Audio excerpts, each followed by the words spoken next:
All right, you're welcome back. Now, the fatality figure in the shooting at a country music festival on the Las Vegas Strip Sunday night shows might be the deadliest mass shooting in the United States. Indeed, police say almost 60 people have been confirmed dead and more than 400 others injured after the gunman opened fire on fan seekers at a sold-out event which was being attended by thousands. Videos across social media show crowds running from the venue as gunfire was released and shouting was heard, or shouts from people inside the concert. Well, we have joining us Uche Igwe via Skype this morning on this. Uche, now this is another lone wolf attack that Americans are still trying to wrap their minds around whether it's a terror attack or not. What do we make of this latest killing by a man who has no records of any kind of felony? Well, I think that it is too early to conclude that it is a terror attack, even though the so-called Islamic State has issued a propaganda claiming responsibility. But I think it's too early to conclude. What is known about this fellow by name Stephen Paddock is that he is a habitual gambler and someone who gambles and heavily indebted individual. So the likelihood is that he's sort of snapped and is disgruntled, at least according to his family. But the FBI has also corroborated the fact that there's no verifiable link so far linking him to the Islamic State. So I think that's where we are at the moment. Okay, with this latest shooting development in the United States, just a while ago, a few days ago, we're talking about the need for gun control in the U.S. Again, this is another reason, perhaps the best reason, to counter whatever defense the Republicans have in the United States, allow people to own guns and wield them freely. Do you agree?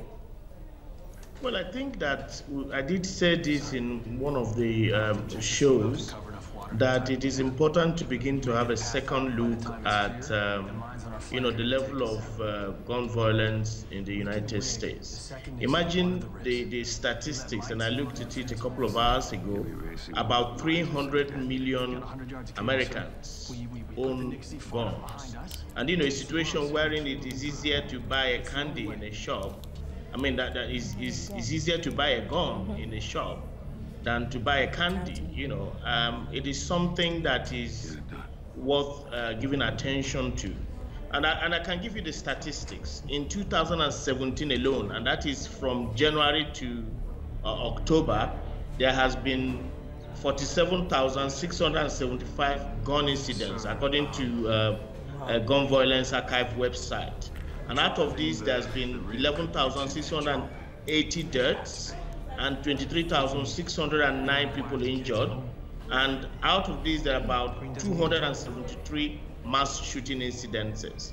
I think that these statistics, have become very disturbing, and it is something that the Trump administration has to begin to think about, how to look at it, regardless of how influential the National Rifle Association, is supposedly. Can one safely say then that America's threat is really not external, but internal? The threat to the United States is actually from within, with the numbers that you just reeled out? Yes, I think that it is safe to conclude that 300 million guns. I mean, sometimes one person will own more than a gun. So 300 million persons owning different kinds of guns. If you looked at the records, Mr. Stephen Paddock owned different kinds of munitions. So I think that amount is, the statistics is very disturbing, like I said earlier, and I think that it threatens the United States more than any other threat, if you ask me. And it seems that the matter with gun control in the U.S. has been politicized. We have gun lobbyists who are very influential, and almost every administration will have to, battle with them, really, for them to say that we will allow this extent of gun control or gun freedom in the state. But now, President Donald Trump has his work cut out for him, but he's a Republican. Well, I think that, if you recall, former President Barack Obama, talked about gun control laws and the issues around it as the most frustrating issue under his presidency. And I think that, this is the time, regardless of, the lobbying efforts, very intense lobbying efforts of the National Rifle Association, which boasted some time ago that they have between 3 million and 5 million members already, regardless of their power and their influence. I think it is important that the Republicans and President Donald Trump begins to think about what to do. I listened to Donald Trump yesterday, and if you listen to him, you will recall that he's visibly disturbed. And I think that being disturbed and showing it in the media is important, but not sufficient. I think that this is a time for Donald Trump administration to act, and act decisively. And that's why my question really, I wonder if we have enough time to ask any more, whether this latest incident will really change anything. With flags, being flown at half-staff, Donald Trump expressing his pain and anguish in public and all, will it really change anything? Or we're back here, God knows when, to be talking about the same thing, gun control and what have you? Well, I think the time is now.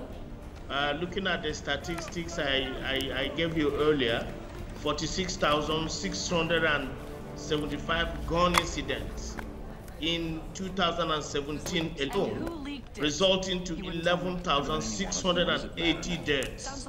That means that gun control and issues around it is the biggest emergency the United States is facing at the moment.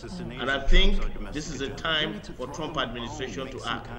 Well, the world is praying with the United States of America at this time, and our hearts go out to it as well. Thank you for your analysis on that unfortunate incident in the U.S. Uche Igwe, you are a researcher. Thank you for coming on the show.